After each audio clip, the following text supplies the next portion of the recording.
Hello and hope you're all doing well. Welcome back to today's second episode of CSGO News. I hope you guys all enjoy all around Devils.One. If you guys do not know the background story of this, it's actually TaZ's former Kingwin team, as well as the Kingwin organization. They did dissolve and disband that team. This team has now carried over from formerly of Kingwin, now to become Devils.One. Actually, formerly before that, they were known as the Black Devils. I can't imagine why they went away with that team name. So Black Devils then became Devils.One. They rebranded an entire website around this.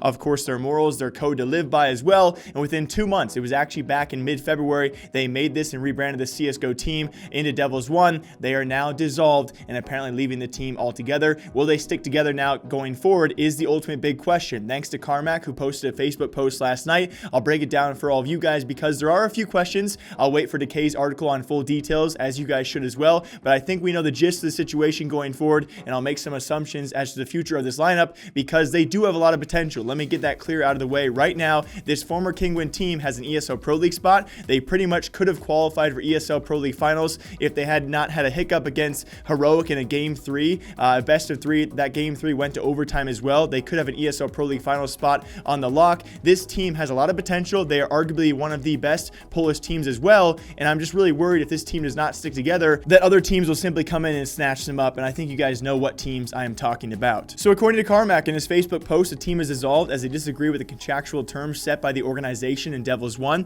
We also found out, I don't know if you guys knew this, I personally had no clue, but TaZ had some ownership in the organization Devils.One as well. Although a very small portion, we still do not see this at all, so it's great to see other players being offered this because it's a very rare thing to see in Counter-Strike as of right now besides the Astralis players. And apparently they also disagreed with moving to Warsaw to play for the organization, and apparently also on the format of which the players would then be paid. So, you know, obviously probably a percentage of prize pools or a salary they could not agree on as well. We're not really sure the actual details. The ultimate question though is TaZ. You know, TaZ has obviously left the team. That has been confirmed, but is the team also leaving the organization is a question I do not know the full answer to, and very much so the most important question, if the team is leaving, are they sticking with TaZ? Because I am super scared if this team does not stay together, a team I still think has really high potential, at least in the Polish scene, and still, you know, to retain their ESL Pro League spot, a pretty decent roster out there. If these guys do not stick together with TaZ, and especially right now without the organization, without being paid a salary,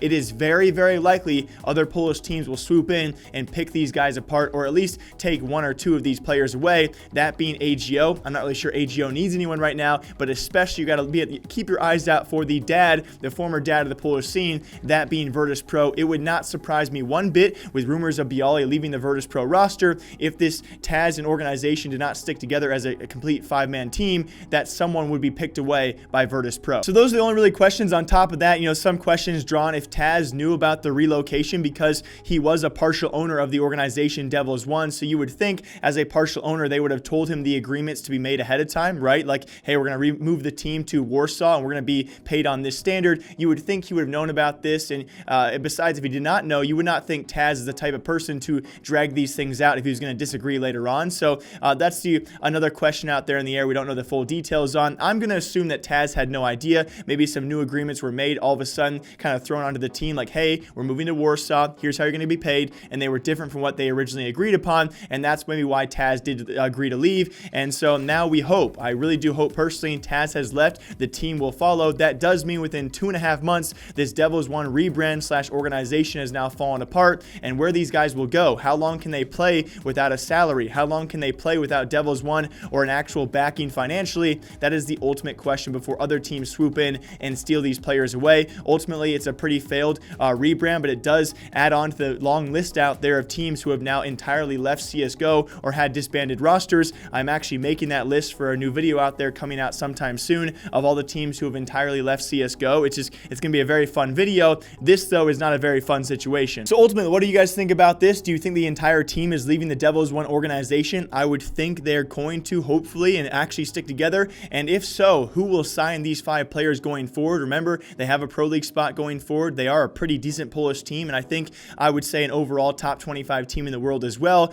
So who could sign these guys and actually pay them as well? And how long could they last if they were not signed? So many questions out there, but as always, I hope you guys all enjoy this CSGO News episode. My name is Jake. I'll see you back here tomorrow as IEM Sydney is underway, and it has been absolutely hectic. Thank you all for watching today. As always, you guys are awesome. And until next time, take care.